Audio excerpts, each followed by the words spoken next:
Hi, Gareth Hollis, and welcome back to Everything You Never Needed to Know About Me. Trigger warning again, still waiting on subjects such as depression and assault and suicide to come up, so if you're of a sensitive nature, I'll give you an advance warning on that. Other than that, the only warning I've got is I'm using a random number generator to tell me what subjects to talk about in what order to try and keep it, try and stop it getting boring or going through in a logical order. If you've watched the other episodes, I think it's kind of working. It's certainly keeping me more interested, so hopefully it's doing the same for you. Expect randomness, expect tangents, potentially expect bad language, although I've been pretty good on that so far, considering I'm in the army and most of what I say is probably followed by a swear word, at least one swear word. Anyway, so onto the number generator. Number 9.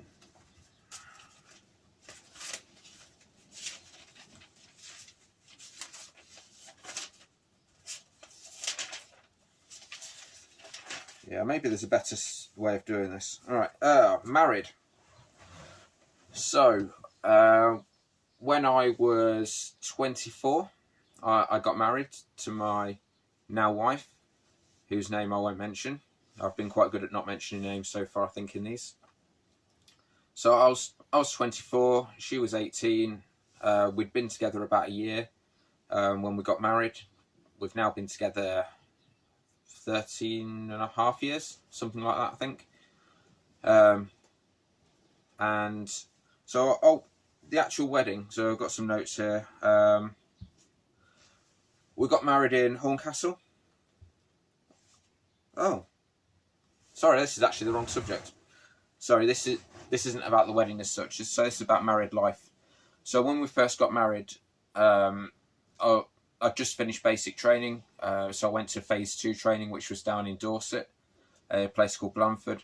Unfortunately, they didn't have any houses on camp for us, quarters, so I ended up having to, well, to start with, I was having to drive up back to Lincolnshire every weekend, which was about a 3 or 4 hour drive each way. I can't remember now, it's ages ago. And so that went on for about 3 months. And then eventually we got a house living off camp. It wasn't easy. There were problems early on. She'd never lived away from home before. She was also not really domesticated. So there was a lot of arguments there about me having to constantly be picking up after her. My wife suffers with anxiety and depression. I'd say same as me, except she's had it for a lot longer. And went a lot longer untreated with it as well. And when we had our first child, she then, on top of the depression, then got postnatal depression, so that made things more difficult. And also for the first maybe 10 years of being married, I was the only wage earner, certainly while the kids were growing up, so that also made things difficult. But yeah, we're making it through. We're still surviving. We're surviving lockdown without having killed each other yet, which I think is testament to our patience, because I imagine neither of us is easy to live with. Well, certainly she isn't. I'm a ray of sunshine. Despite the problems we've had, we still have love. We still have trust, complete loyalty. I wouldn't have a problem with her going through my phone. At the same time, I'd be very surprised if she did, because, complete trust. We've got 2 children. I know a lot of people would, put an adjective in there, like we have 2 wonderful children. Mate, I'll avoid that bit. Obviously, they're the light of my life, but they can be hard work. If there's any parents out there, I'm sure you are very much aware of how hard children are. And if you don't have children, don't. It's a trap. It completely changes your life. And I don't want to talk too much about my children, because this isn't about them, and that's up to them what they want to put on the internet when they get to that sort of age. And In fact, they are getting to that sort of age. They at Christmas time they both got a phone, which for the first time. So now they're on YouTube, they're on WhatsApp, they're on playing games and things and talking to friends and all the scary stuff that you dread as an adult, that you dread as a parent. Thinking back to, I was 18 when I got my first phone, and it didn't have any of these capabilities. I had a car before I had a phone, and yeah, so knowing that, yeah, it's not going to be long before they've got things like Facebook and Instagram and Anyway, yes, children, don't do it. Don't do it. I'll just to caveat that with, I do love them. Obviously, I wouldn't say that to their faces, because I'm a horrible person, a horrible parent. But yeah, if you're watching this, you two, I do love you. Anyway, next subject. 14.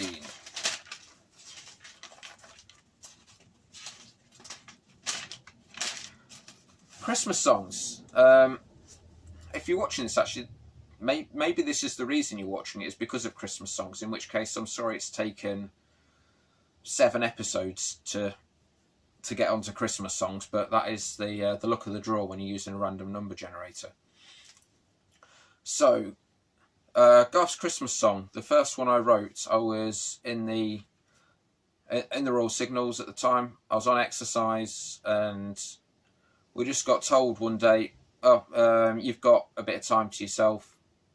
In fact, I say we, I think it might have even just been me. I can't remember what we were doing at the time.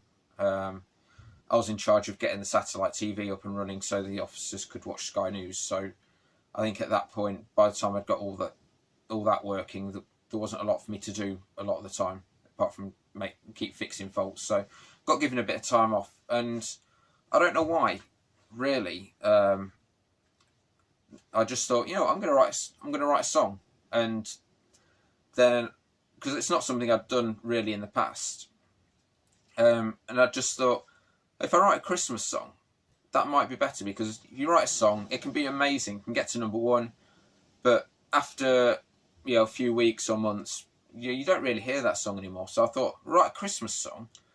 That could be then, even if it doesn't get to #1, as long as it's moderately successful, that could be then on the radio every year, every day of December, on every radio station, every TV channel. I thought, it's got good potential. So that's what I did, and I sat down and I wrote this song, and it's actually, I ended up performing it in front of the people on exercise, and it got a really good reception, and I thought, I'm going to do something with this. And then for 10 years I did absolutely nothing with it, because that's what we do in life, isn't it? We procrastinate and we sit on things, and you do the things that need to be done rather than the things that actually maybe are more important in some ways. In fact, I've written here 8 to 9 years, so maybe it wasn't quite 10 years. I know it was before I think it was when my youngest, before she was born, but when my wife was pregnant with her. So it's probably going to be talking 10 years now, actually. But maybe 8 or 9 years before I actually ended up recording it. So I don't know, motivation-wise, if you look at people like Slade, he makes, in fact, I don't know how much money they make from that song, but I'd hazard a guess that Christmas song makes them far more money each year than any of their other songs, which they were obviously more famous for at the time they did this. The same with Wizard, for example. They had 2 #1s, and then they had a Christmas song. The Christmas song didn't make #1, but I hazard a guess it makes them a lot more money each year than either of their #1s did. And I know sort of one thing that spurred me on, I don't know if it spurred me on at the time I wrote it or if it was later on. George Michael, I heard, was making, was earning about £250,000 every year because of Last Christmas. So, I mean, even if I get a small percentage of that, that's got to be worth the effort, surely. Even if it's only a few £1,000s, it's a nice top up to my income, which should help. I've also got written down on this notepad About a Boy, which is a film starring Hugh Grant, which I have seen, but a very long time ago. And in my head, I've got that the guy, well, the character played by Hugh Grant, wrote a Christmas song, or maybe his dad wrote a Christmas song, and that's it. That's all he's done with his life. He's living as a bachelor, fairly well off, without working, purely because of this Christmas song that either he or his dad wrote. And I mean, that's got to be inspirational. I know it's only a film, but I'm sure there are people like that out there who've released one song and can live off the benefits forever. Anyway, so 8 or 9 years later, I noticed there was a guy I worked with had been putting a few songs on Facebook that he'd written and recorded at home. Someone who's in the American Air Force, and he was posted with us. And I just thought, maybe I could talk to this person. Maybe he'd actually be able to record it, because up until that point, it was just in my head. I had written it down and ended up losing it, and I'd made that many revisions sort of over the years, doing little bits and pieces to it, but never done anything with it. So I thought, ended up write it down. I went to him and we ended up recording it for the price of a crate of beer. And again, did nothing with it for about 6 months. I thought, okay, let's see if I can find some collaboration. Let's see if I can find someone who believes in this song and is willing to take it to the next level, try and get it signed, something like that. Very, very little interest in that respect. One of the people I approached, though, did offer to remix it for me and get the levels and stuff a bit better, for a pretty low fee. So we did that, and it went well.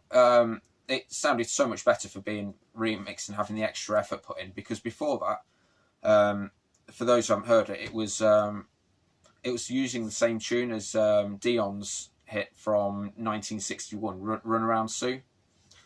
And so what we'd done on the recording side of things was taken a karaoke version of that and cut it up and made it so it fitted the song. It wasn't perfect, but at least it meant there was music behind it. And when I went to this Italian guy, whose name again I won't mention, he then put music.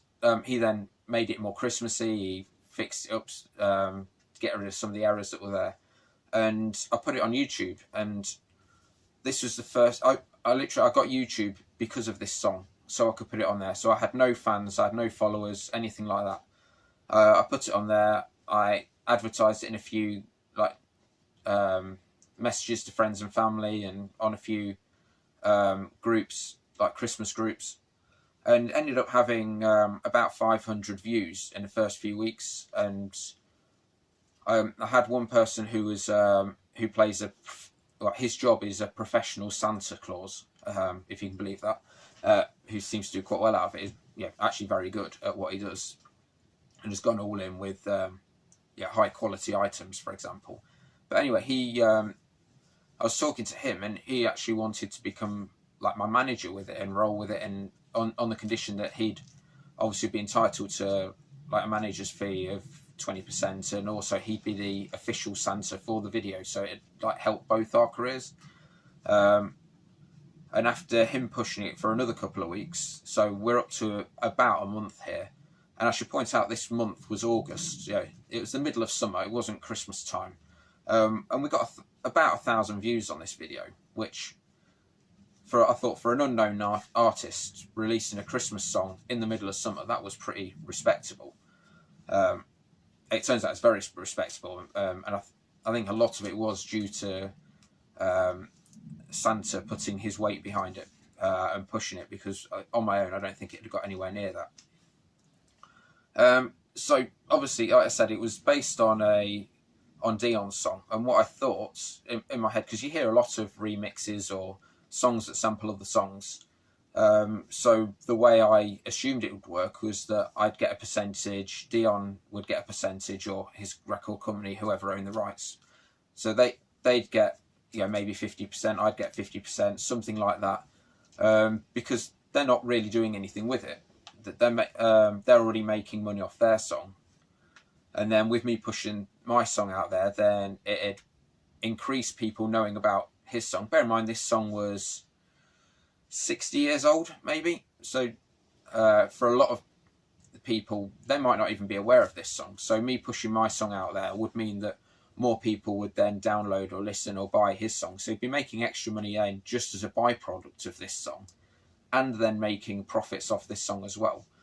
But when I actually looked into the legalities of it, or I say when Santa looked into the legalities of it, it looked like actually we were going to make no money off it at all, pretty much, apart from for sales. And really, people don't really buy music these days. It's all streaming and radio plays, and any of that, any profits from that, it looked like we're going to be going back to the original record companies. So Santa dropped out, possibly because of that. He cited personal reasons, and I'm a trusting person, so I'd like to believe that that's the truth.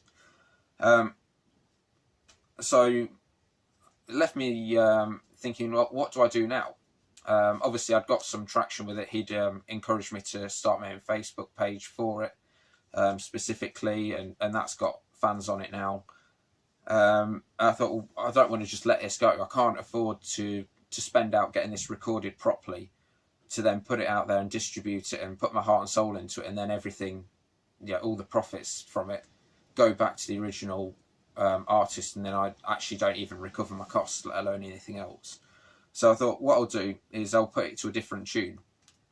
And it took me a while to come up with a different tune, but in the end, I got what became "Don't Let It Get You Down," which it recycled a lot of the words. Although I have to say, the original version, the Dion version, is still the best version of that song, in my view. But maybe it's because that's been in my head for 10 years now, and it's almost like nostalgia to me now. So I went back to the guy who remixed the song originally, and he ended up making completely new music for me to make this song. It was about the same time I also came up with Christmas Joy, which it didn't start out as Christmas Joy. It actually started out as All You Need Is Love at Christmas time. And in case you're wondering, yes, it was very much following the tune of the Beatles' All You Need Is Love. In fact, pretty much keeping the same Beatles chorus and then just changing the verses to be about Christmas. But then with the legalities issue with the Dion song, I thought it was prudent to go a different route with that, because I was going to do that one, release that one for charity. Paul, Ringo, if you're watching this, I'm still open to that. If you wanted to try and raise some money for charity, I'm more than happy to get that song out there, because again, I think that was still the best version of that song. Christmas Joy actually became a mashup of All You Need Is Love at Christmas time and another song that I had as a work in progress, which then gave its chorus to it. So I had two songs in the works, and the guy in Italy was then making music for both. And then I went on guard duty, which if you've watched the other videos I've mentioned before, I think that seems to be when I'm most active for writing lyrics. And I ended up writing another 3 Christmas songs while I was on guard duty. At the time, I was only looking to do Christmas songs, so I didn't even try exploring other avenues. And I just thought, okay, I've got 5 songs now. That's 5 bites at the cherry, 5 chances of getting this elusive song that might actually go on to get recognition and get played every year. Or who knows, maybe even have all 5 songs do well. Stranger things have happened.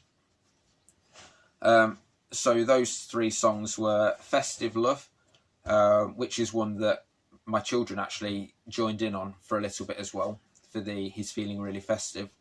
So that happens twice. One is my eldest, and then my youngest does the other part.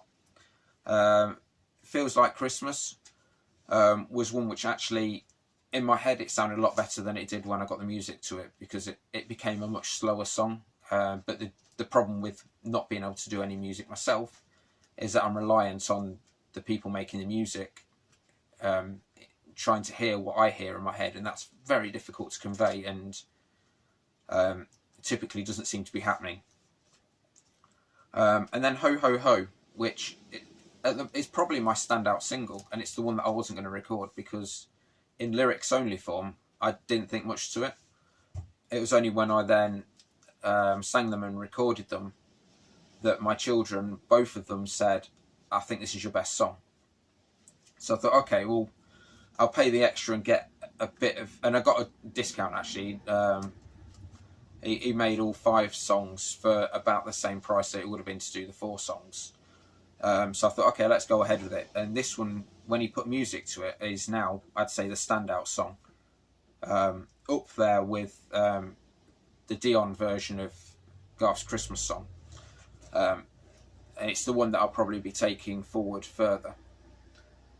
Oh, my wife's just got home, so she's probably going to want me to help her in with shopping in a minute. So what's happened since then? While I've been in isolation, I've been listening to an audio book about sort of making it in the music industry, because it's not what it used to be. And certainly now, I know I don't need to be looking at getting a record company. I need to be trying to do this on my own. So Ho Ho Ho is the one where I'm going to be trying to take it with that. And in isolation, I've been reading, listening to this audio book, been taking part in webinars with people who say they can help, give you ideas, and it really got the wheels turning. So some of the things I've been doing is writing other lyrics, which that's a separate topic, so I'm not going to go into that. But I've been speaking to a guy in India who originally it was about collaboration, then it became about Happy Anniversary, which is a single I'm going to be hopefully releasing. And while I was talking to him, I then thought, oh, I wonder, can you make me dance mixes of these? So if you think back to like Clubland and things like that, I thought maybe, you know, it's another way to look at it. Maybe I could get more people interested, maybe a younger demographic, listening to dance mixes of these songs. So that's in the pipeline. If they work, it might be that they sound absolutely shit, and we completely forget that avenue. But it's one of the things we're hoping for. So the future plans I've got here. Now, obviously, I have got things in my head that I'm going to do to try and promote these songs. I'm not going to go into them too much now, because that's actually going to end up being a future video. I'm going to talk about what I did, what worked, what didn't work, and hopefully help other people in the future. But at the moment, I'm certainly not in a position to be giving advice, because I've definitely not made it. I'm definitely not making money off my music. It is just an expensive hobby at the moment. But at some point, there will be a video, and it will hopefully be helpful, and hopefully it'll mean that I've made it. But even if I haven't made it, you know, I'll still have some lessons learned and things that do and don't work. So hopefully, fingers crossed, we can progress with these, and hopefully I can have something that when my children get older, their generation will have grown up with this music, and they'll look at it the same way I look at Shakin' Stevens and Wizard and Slade and songs like that. And that's my childhood Christmas, and they'll have the happy memories, and then they'll pass that music on to their children. That's what I want. Whether it'll happen or not, I don't know, but it'd be nice to leave a legacy, something for my children to say, yeah, my dad wrote this song, and for them to be proud. And if it makes a bit of money as well, that'd be amazing, because we all need money, don't we? Anyway, that's it. I think that's it for this one, because we're touching on 25 minutes again. So thank you for tuning in. Please like and subscribe. Please stay interested for the next video, and I will see you there. Bye for now.